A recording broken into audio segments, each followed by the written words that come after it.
There's the plate there, all the way from Hamilton. Hey everybody, thanks for following along on this journey. Well, we're down a sail after that ripped head sail, and I've got an untested motor now, but we're still on our way. Good news, I'm up a crew member, so that's a great thing. David was able to give me a hand to get through the canal system. So we did a night sail leaving Kingston, and we arrived in the morning, early morning, beating a storm, going into Oswego, and then we checked into the country and got the boat prepared to start our passage, I guess, down the Oswego Canal and across the Erie Canal.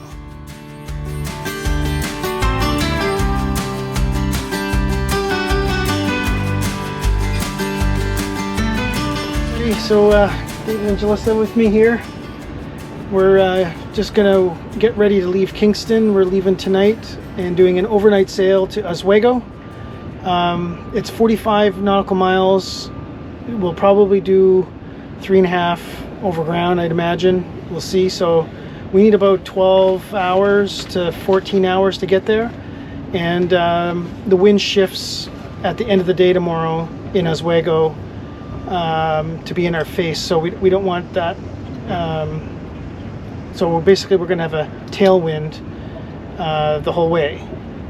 So it'll just be overnight. So we have to kind of leave to give us ample time to get there in time. So we've got our insurance coverages, and now we're just going to go buy some earplugs because the generator is loud, and do a little walk around Kingston.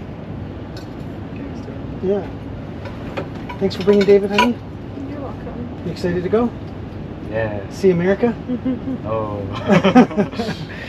Okay, well, we'll figure it out. And we're getting a hand here from Confederation Basin Marina Dockhand.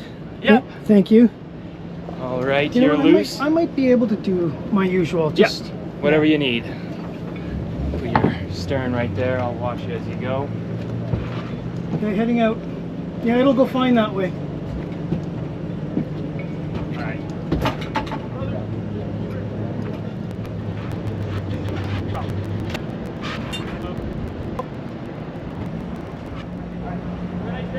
Thank you.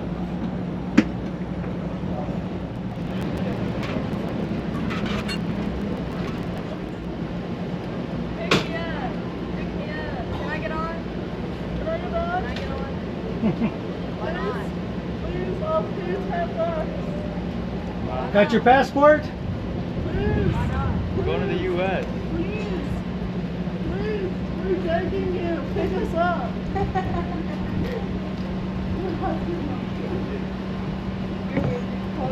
Please. I'm sorry.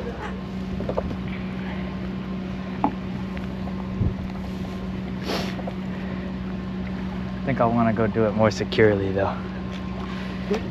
We'll do it more securely before we get out too far.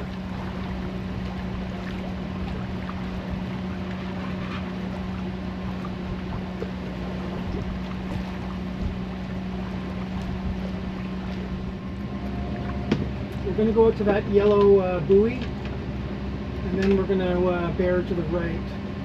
All right. So David and I are off to the US. We're basically going to be going downwind most of the way, and we left at the time that the wind shifted, so we're going to have a little bit of a funny thing with the waves. We're not too sure yet. That's the ferry that's hitting us on AIS, the ferry that goes to Wolf Island. And we're leaving Kingston Marina, Confederation Basin Marina. We're leaving at 8 o'clock at night, and we're just going to do a moderate 3-knot sail. We're going to do double reefed main, and we're going to do double reefed main, and we'll see maybe a half a jib just to keep the wind loading down low. We're not too sure what the wind level is going to be. Something like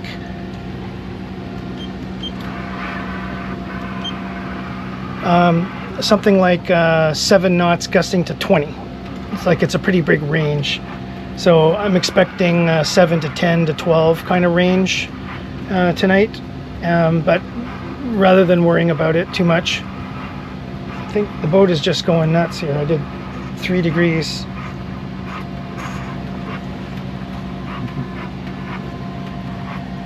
Okay. I think it got confused. Okay, 10 degrees, 211. I'm doing 190 right now.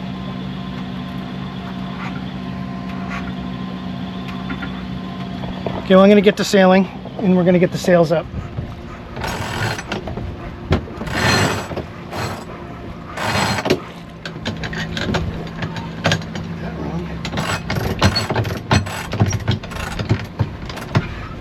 So where do I aim at? That, to the right side of the green buoy. Double reefed main. Now I'm going to bring out the head sail. First, right.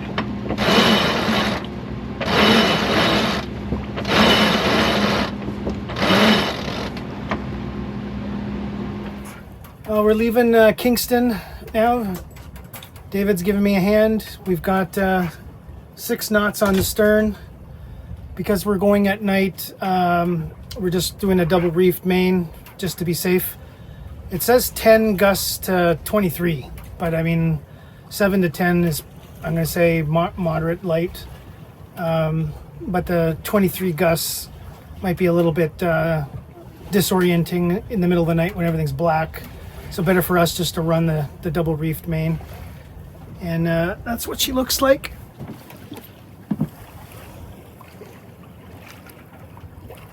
It's a very short sail. I got a full jib out right now, and that's because the jib is a lot easier to, I can just roll it up and take the wind out of it. I can also let the sail out and it takes the wind out of it. So that one's pretty quick. The main's a little bit more difficult to work with. So to get it down in the wind, I've got to get the boat into the wind, and then drop it. And then I got to run up to the mast to bring it down, put the motor on so that it keeps me going into the wind, that sort of thing. So I can't remember what marker that is. It's marker number 2, but how do you feel about doing a night sail? Good, obviously. You're gonna be sleeping? For a little bit at least. Yeah, you can sleep on the boat? You did last time, eh? Yeah, and then you woke me up in the middle of the night because the dinghy went flying. That's right. Yeah, we were doing dinghy overboard drills. We did a 36-hour sail from Hamilton to Presqu'île Bay, and we left early morning, sailed all day, all night, and then all day again to make it to Presqu'île from Hamilton in 36 hours. And it was fun. Except for losing the dinghy. I was sitting here in the cockpit, and I heard this twang like a guitar string breaking. And then this thing flew into the cockpit, and I was like, what the hell was that? And it was the handle from the front of the dinghy. It actually ripped right off. It was still attached to the rope. I'm like, thank God it didn't hit me in the head. And it was the tow apparatus. I guess the glue let go. So anyways, I woke David up in the middle of the night. David took the helm, and I kept my eye on it, and then I told him keep his eye on it, and we kind of circled, had the full sails up at the time. Yeah. Well, we let the power out of the sail. Oh, that's right. And then you use the motor to... Yeah, I had to use the motor to turn the boat because it was just too complicated with all the sails up. And then we did 2 or 3 passes. Yeah, and then you finally caught it with the boat hook. Yeah. Yeah. And then do you climb back out there to reattach the ropes? What did we do? No. You held me by my pants and hung me over the side of the boat, and then I was tying stuff. Oh, you can imagine that. Yeah, I've got him by the belt on his pants, and David was tying the ropes onto the boat. So that was good. It was a good time. And hopefully we don't have anything like that tonight. Well, the dinghy's on top. So. Yeah. And we're cruising at 3.5 knots, so it's going to be a pretty lazy cruise.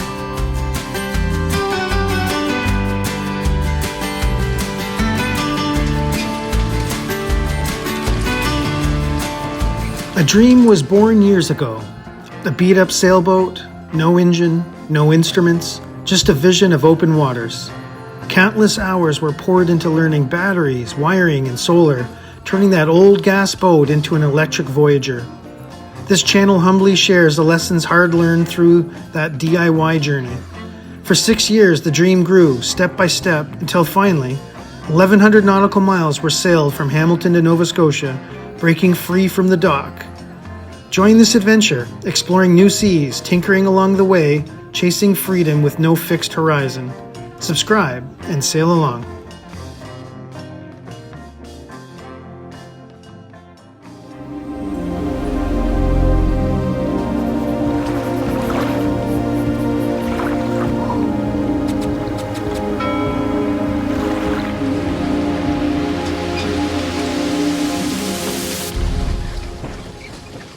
There's a boat out there and we're trying to figure out what it's doing.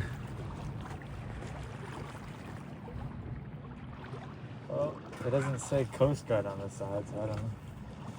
It's red though. It's red? Huh. So this is telling us bearing to waypoint is 192. So you can see that line. That's where we want to go. And distance to waypoint is 43.96 miles. That's marker K5. And now we're heading over to K7 and slowly make our way out of the basin. So we're going to turn maybe 5 degrees to port. And we're heading out that way. Eventually, we just got to get through this channel. It's actually a pretty tricky channel right here. There's a shoal along here. It's 1 foot. So there's wrecks along here that get caused by the they just hit the ground, probably ruin their boats. So I'm going to kind of keep this path, and then I'm going to bear to port out to here, and then I'm in Lake Ontario and I'm past the shoal, and then I'm going to aim at Oswego. And you can see there's Pigeon Island. We're going to miss that. So it's looking like we're going to be on the other side of it by the time we get around this point. So I'm just going to sail through here and then down south. So we're a little far over, but I could have went through this channel, but I didn't want to go through there because I didn't know the depth. I didn't trust the markers, and I didn't know how dark it'd be. So here I know where the markers are. So it's better for me to keep an eye on the markers.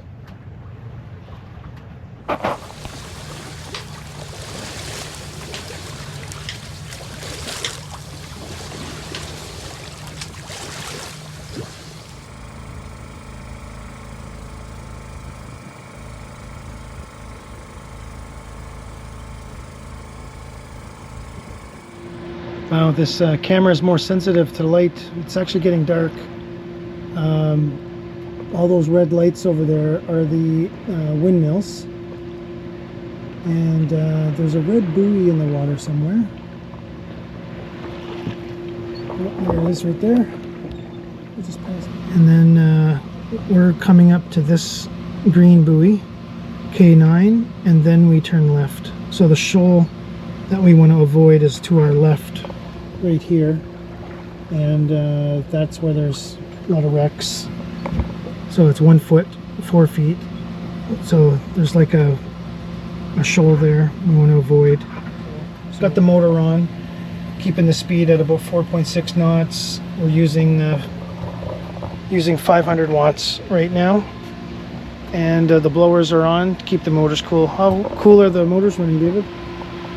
31 and 33. 31 and 33. What did we start out as? 35 and 33. So the motor hasn't changed? Yeah, the motor didn't change. The controller went down though. So there's no point putting the coolant for the motor on. We're just wasting energy.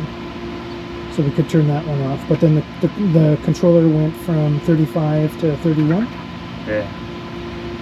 So at this speed, the liquid cooling is taking what little heat there is in there. We're only using 500 watts, so it's pretty low. Oh, you know what? The fridge just turned on, I think. Yeah, the fridge is running, so that's 60 in there. So yeah, about 500-600 watts. Night sailing, it's really beautiful out. Hopefully it stays this way. I don't mind clouds, but we don't want any rain or crazy winds. So we'll see how we do.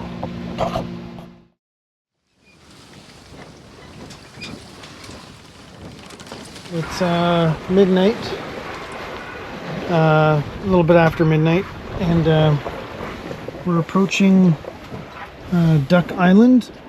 Duck Island is right here. Oops. Oh, I just clicked day mark.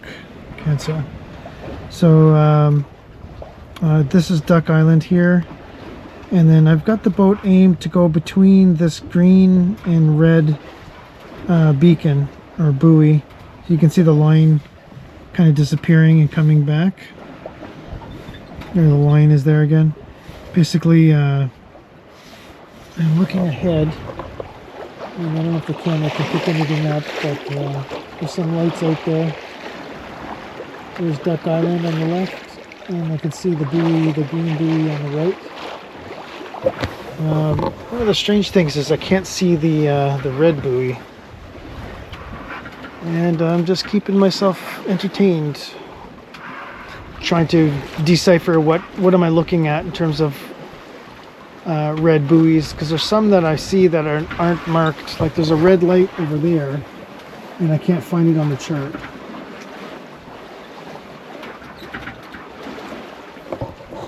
And it's repeating fairly quickly, so anyways, but I know where I am, and I'm still making my way in between these two buoys, so it's all good. Is that a bird? Yeah, there's a bird out there. It's chill. David's joined me here. Can't really see much. The camera's just dark. Yeah, it's like 2:30 in the morning, and we slowed down a little bit. The wind was blowing, so I took the jib. I don't know if you can see that, but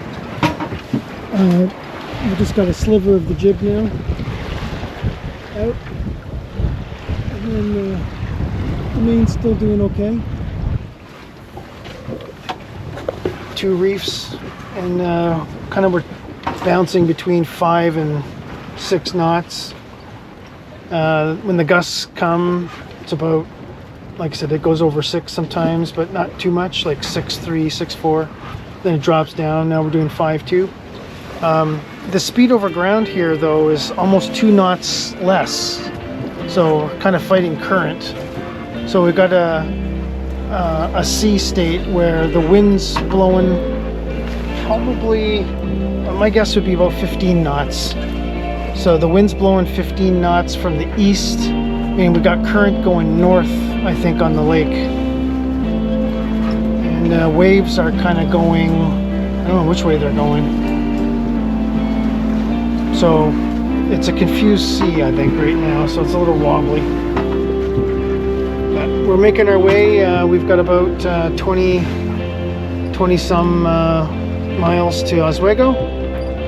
And we'll probably get there by maybe 9 or 10.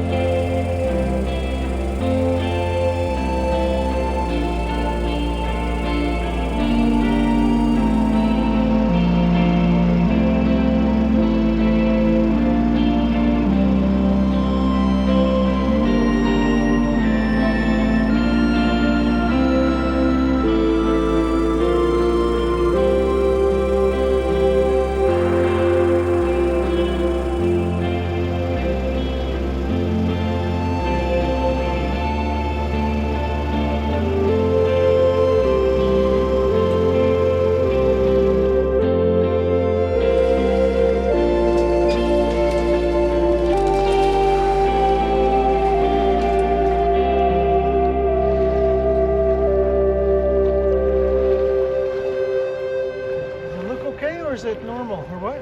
I can't see it. You can't see it?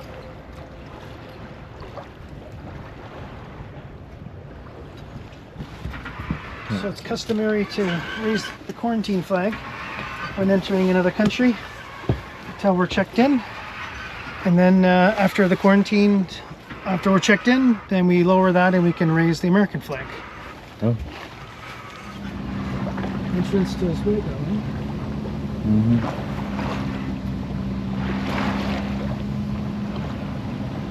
It was a long night crossing Lake Ontario from Kingston to Oswego, but we made it.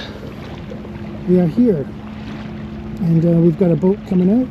Looks like beautiful boats, and we're just going to go in that canal and then turn left. So this is the start of the Oswego Canal, part of the New York canal systems. So there's a marine over there. That one's called Wright Marine, like W-R-I-G-H-T. And it looks like there's a club there. And then this is the Port Authority, where I believe they drop off some big shipments. And then, so we're just going to turn left at the Port Authority. The double reef sail worked impeccably. That was great. Even with that, I still had to take the jib back to almost just a quarter jib, and it was working pretty good. That's a beautiful yacht, eh? Exile. From Ada. How do you feel about the trip last night? It was good. Was that right? You got some snooze? Yeah, I slept for a bit. A bit, so that's good. I'm very grateful to have David help me out. That was a great experience, and I don't know, hopefully we don't do it too many times. Overnights are a little rough. So here in the canal, I just wanted to point out, so I'm using 1200 watts. This is really where I wanted it to be, of total DC, and that's the blowers, and that's all my lights, navigation, equipment, everything. I'm moving at 5.5 knots, and I'm doing 3.3. So I've got 2.2 knots of current against me. So basically there's 2 knots of current against me. I'm doing 5, and my net is 3. So that's kind of what I was expecting, between 1 and 2 knots of current. So I suspect that when we go through the canal, it'll be like this most of the time. Maybe when it's a little wider, 1 knot, and when it's tighter, 2 knots. The first leg for the Oswego Canal is 33 miles. So at 3.3, it's going to take 10 hours. So, plus the lock transition time. So we'll see how far we get. If we only get halfway or whatever, that's okay. We just got to make steady progress. If we do 20 miles a day, then that's 10 days. And we'll be ahead of schedule. That's ahead of schedule? Yeah. I don't know if you heard that. David said, is that ahead of schedule? I thought it was going to go faster than that.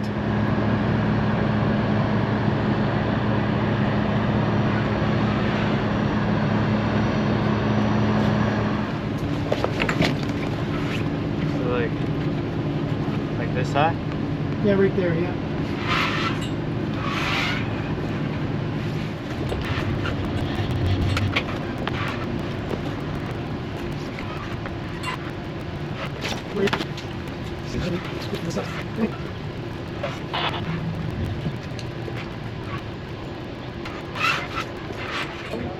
How are we looking, David?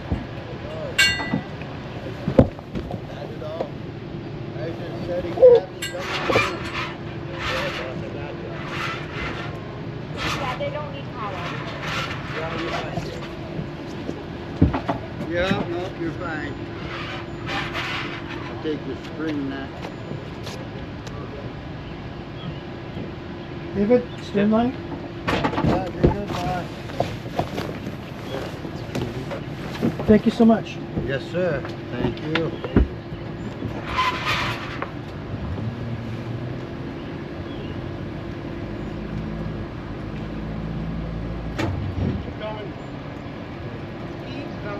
All right, a little bit. Squeeze. That it? Oh, let that down, David. Bring it in more, Gary? Yeah, the other ones are catching, so we're okay. Yeah, it's got a nice rubber on the side of the dock to help protect it too. Thank you for your assistance there. That's awesome. Oh, no problem. That's what we're here for. Make life easy. Like I told them, I said I wish every one of them came in like that. Most of them are coming in so hot, you're trying to stop them before the wall. Yeah, they think that if they come in hot, they're going to get there easier or something. I don't know. Go to work. I'll get this washed off for you too. We just had some busy morning. I hadn't had time to get to it. We'll wash it off. Thank you. The ducks like to hang out when they're home. Usually, yeah. It's okay. So you want to unset your mask? I'm Dan, by the way. I'm Tammy. Tammy, nice Nice to to meet you. This is David. Hi, David. So yeah, to prep, you got to get your take the sails off. But when you stop up at the fuel dock, she'll give you like the guideline to follow. But it's you bring supports with you, or you got to make down here. I called and they said there was. There is some wood. I got to build stuff. See over there, the bright Yeah. wood over there. Yep. Yep. Okay. Yep. So in there, if there's something more you need, there is. If you walk up these blue stairs on the other side, across the parking lot, you walk up and you'll come right out at the hardware store. Okay. Okay? Yeah, perfect. All Thank right. you. You're welcome. I'll be in there as soon as I check No, it. no rush. Yeah. Thank you. That went okay, David? Yeah, it wasn't too shabby.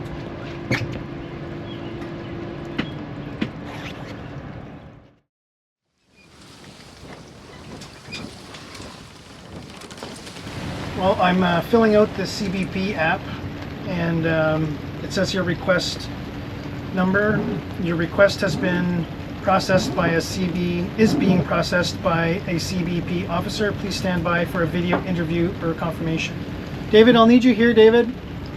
What do I want to do? It says status processing. Your request has been submitted and is awaiting review by a CBP officer. Status pending. Okay, so it was review. It's probably the verified traveler, I imagine. Status pending. Your request is being processed by a CBP officer. Please stand by for a video interview or confirmation. Status processing. We're gonna video call with the U.S. Yeah, with the border protection through the app. That's cool, eh? Wow. Kept you dry. Told you that was a good idea. A video chat. Press OK to begin your video conference. Oh, this is so cool. We're just video calling the custom guy. Hey, this is neat. You have to press join. Oh, join. Oh, it's like a Teams call. Yeah, it's Zoom. Pleased to hear. Please join Wi-Fi or cellular. Unable to access microphone. Go to settings, privacy, microphone. Okay, so the default installation of the CBP-Roam app didn't actually have access to the microphone. The video part worked, but the mic wasn't set, so I don't know how that happened. By the time I got it figured out, I got denied entry because the agent was not wanting to wait for me to figure out how to fix the app on my phone. Probably. So I was sitting there scratching my head saying, what do I do now? Which channel did you match?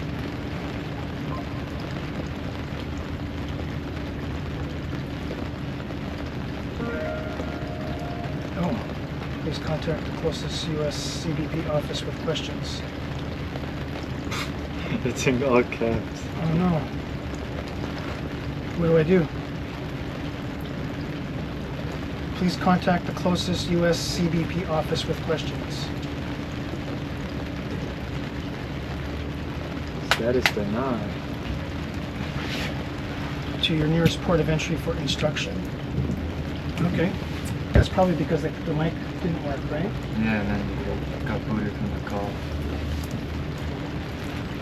Okay. I'll have to go find them. And I'll ask them where that is. Does that mean I just stay here? Do I come You have with to stay here, David. Yeah, you're not allowed.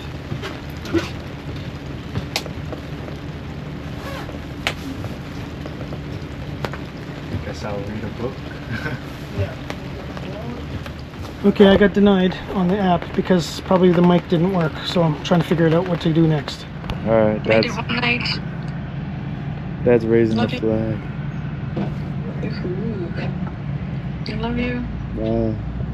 Bye-bye.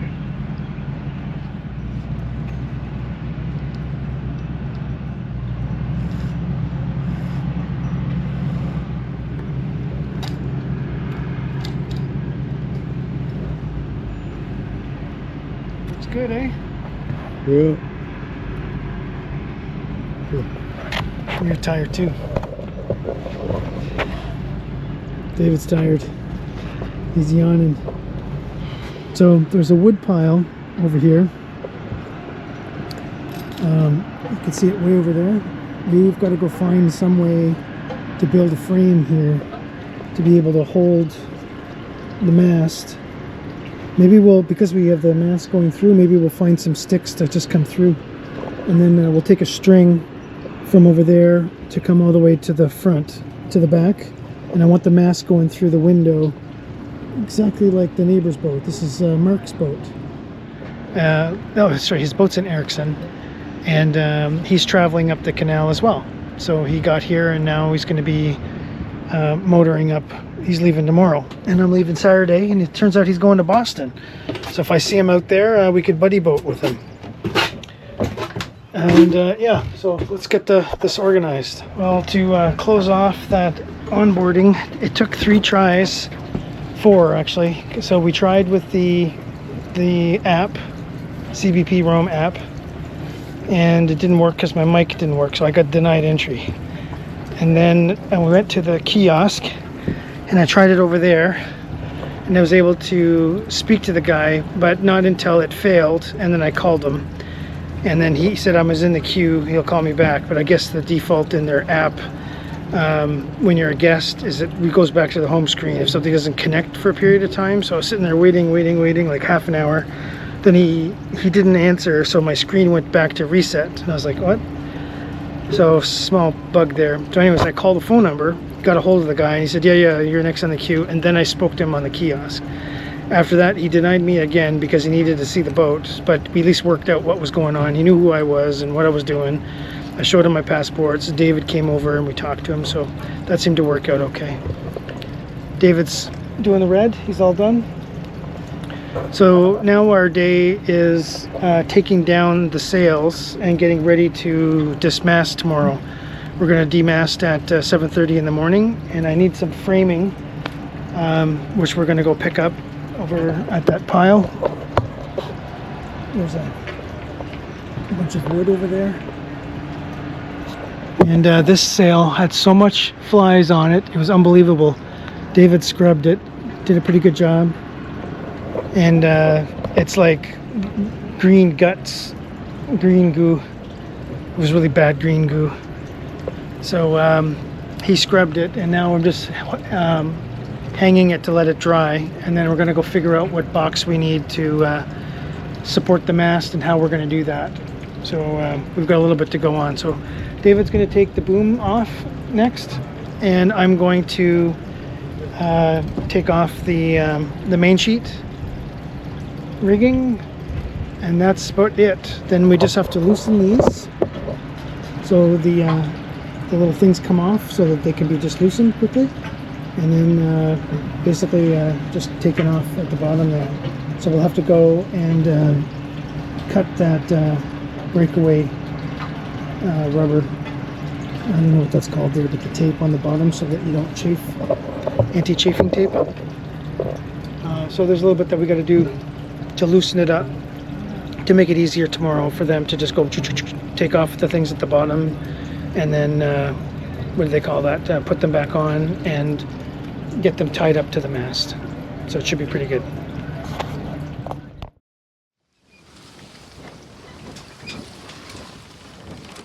Hey everybody, it's been a long day. We're a little hard pressed for time. Just wanted to explain our logic here. So I'm at the Oswego Marina, and to transit the Oswego Canal, the minimum height or maximum height is 14 feet. So with my 50-foot mast, that's just not going to work. So we have some support structures that have been already pre-made. So I kind of picked one and I'm modifying it to fit. And then what we did here, as you can see the string here, is we ran a string kind of like to where we want the top of the mast to be here. And you can see it goes through here, and then we'll have it connecting up on the top of the mast over there.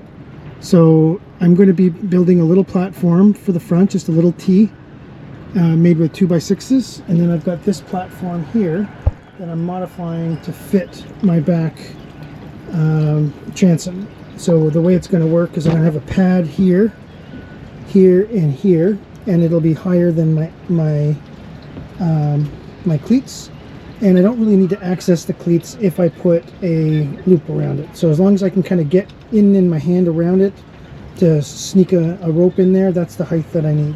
Or I can just put two, like sometimes I might want to tie off on this side or this side, so I'll put 2 ropes on the back for tie-offs, so just to keep me with options. So what I'm doing right now is I've got my tools, I got my saw, and I got my drill. I took apart some pieces, and I'm just modifying this one here to fit on the back on my transom, and I'm just going to make sure that I've got it in the right spot.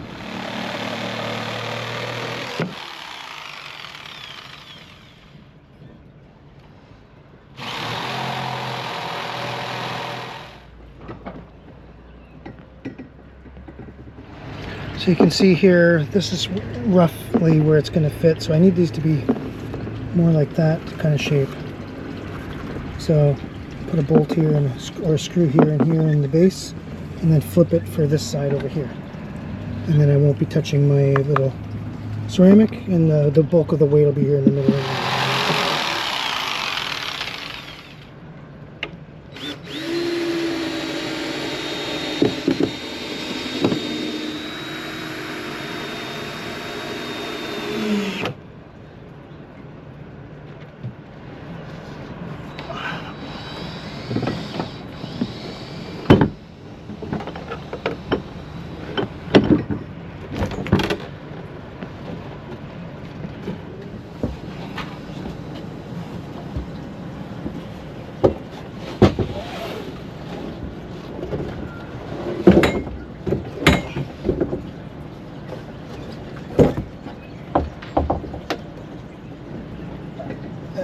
My middle is actually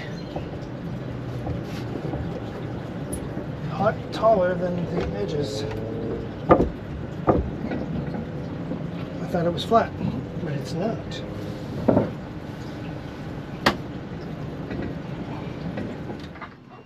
Hey, it's been a long day, 8 o'clock.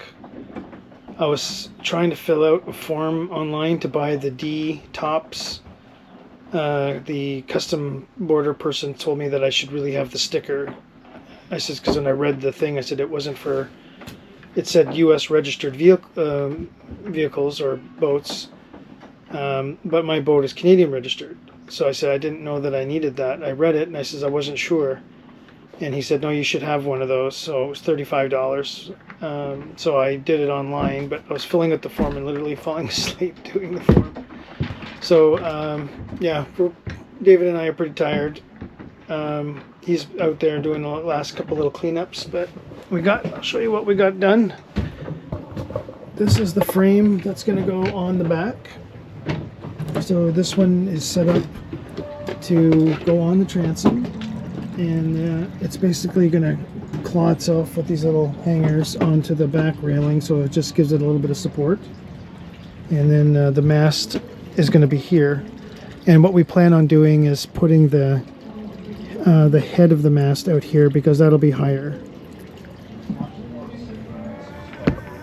So all the instruments up at the top, somehow, maybe we have to take them off, I don't know, but they're going to go through that little hole somehow. And then this one, oh, it's so loose now, I almost fell over. So you can see we built that one right there with the little T. That's just basically going to slip through there, and then there's going to be a little T.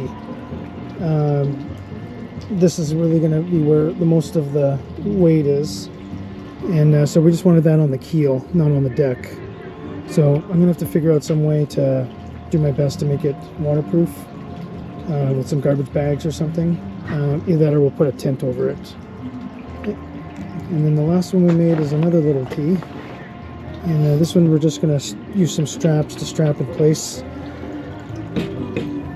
And you can see it's resting on the anchor.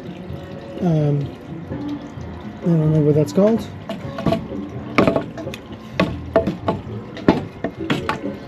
It basically just a little bit higher than the guardrail, the pulpit. and or the bow railing. I can't remember what that's called either. So we're just going to tie that in place, and it's going to sit here and stick out on front. I don't know how much, but that'll give us a way to at least use the anchor. And from what I can tell, the anchor might be in the way just ever so slightly, but it'll fit through here, through the hole. And I might have to lower the anchor a bit or do something. I don't know. That's the one drawback, but then it's kind of low there. It's medium here, and then it's high at the back. And it'll be the opposite of this gentleman, but kind of the same thing. We're going to go through the front window with it, and but you can see his is more high in the front, and it doesn't stick out too far in the back. So mine's going to be the opposite. So we'll see how that goes. Otherwise, if it's too complicated, we'll put it in stern first, or the bottom over there, and then the radar will be here facing upwards, which kind of makes sense because the track should be down, so that way it doesn't get full of mud and dirt, debris or whatever. And then the furler is on the top, so I don't really have any control of the furler. So when the mast comes up, we're just basically going to use the strappings to just strap these here to the center. And that's where we are. So I've just got the sail out still. It was wet. We dropped it into the water here by accident. So it's almost ready to... It was just a tip that went in, so that one's still wet. So we're going to go for a walk and then figure out what we're doing after that. But I'm getting tired, so I think I'm going to go to bed. Thanks for sticking with us. Tomorrow, taking the mast down with the jib pole here at Oswego Marina. Well, good morning. I'm getting a little help to get off the dock this morning. We're basically going to go from here over to the jib pole, and then got a dock over there, and get my my mast taken down. So we're going to do that shortly. I'm going slowly. It's good. Thank you. Yeah, once we get you out there more, I'm pretty sure the wind will push your back end around the way.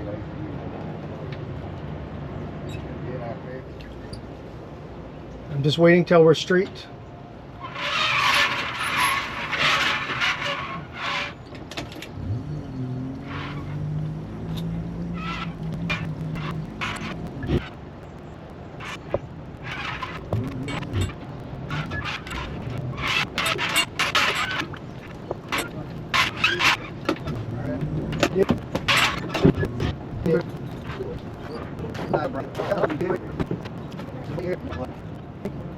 Thank you.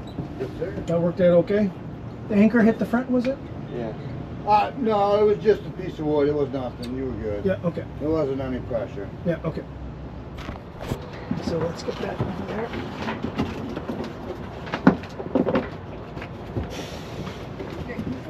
This way.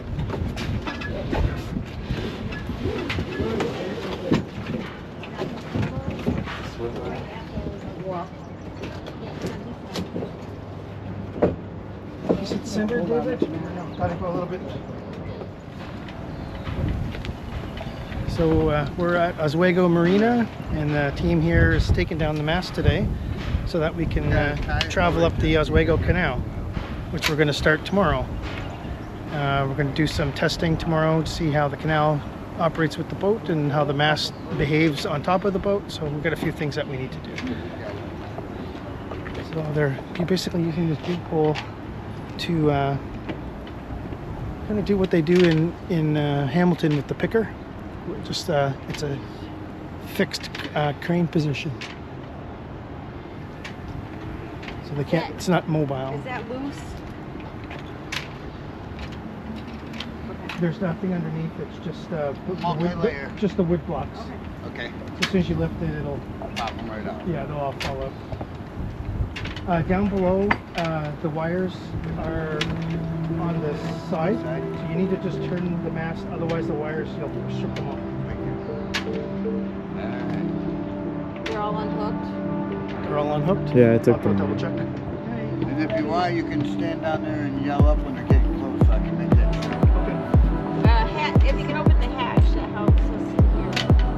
You open the hatch, we can hear you. Open the hatch so we can hear you how to stop.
Nope, battery died somewhere.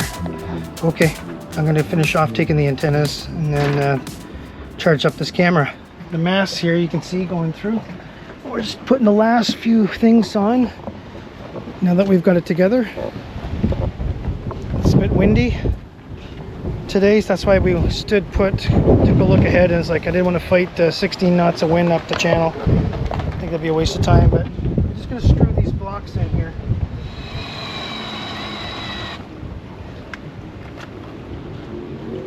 The same on the other side. It just needs to start straight. Yeah, more like that. Yeah. It's righty. Go up a little bit. No, a little bit. Yeah. Now go straight. No. Yeah. No, too far. Yeah, right there.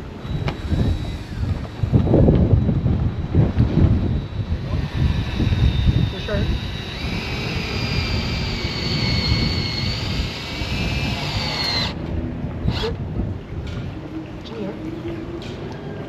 So now what we can do is we can just get tape, or if you want to put a strap.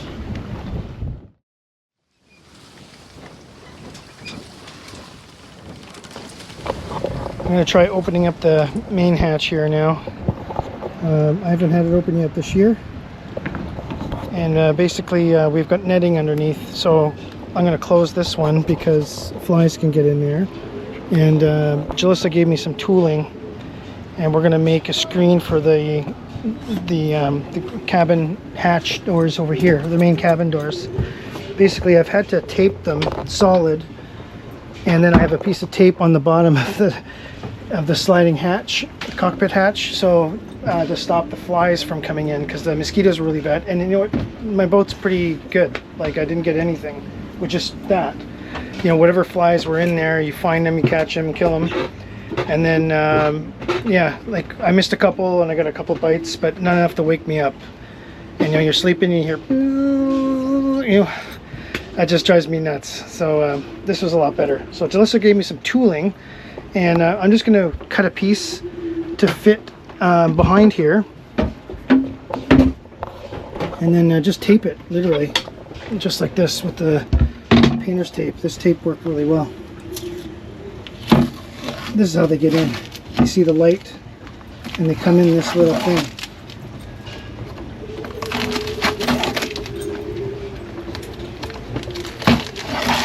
It's an old door. I haven't repaired it. I don't know what I wanted to do here. I was going to get plexiglass and change this system to like a door so they could fling out, but you know what? I like the fact that they come out and it's totally open.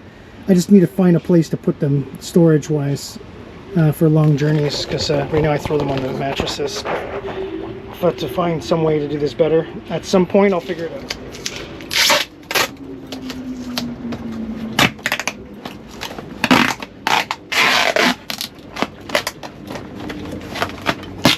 tight.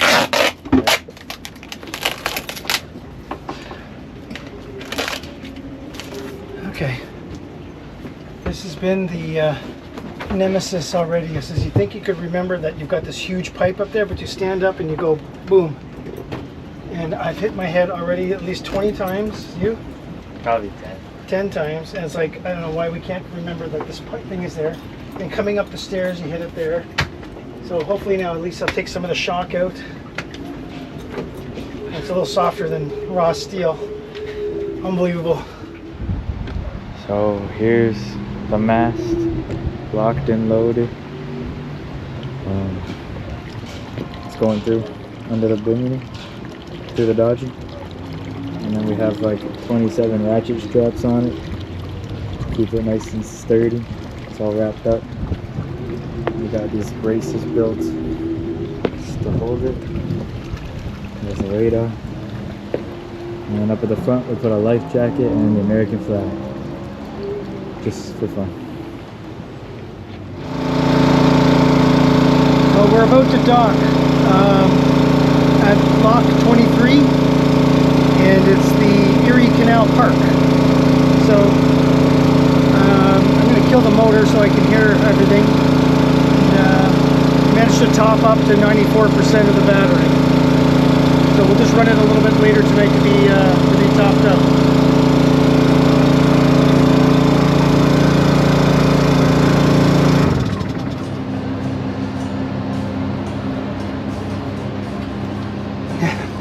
David said, yeah. The controller's 37. We're running at 500 RPM. The motor's 46, and it's basically been like that all day. It started out a little cooler, but then the temperature outside, like ambient temperature, went up. So I think that's why.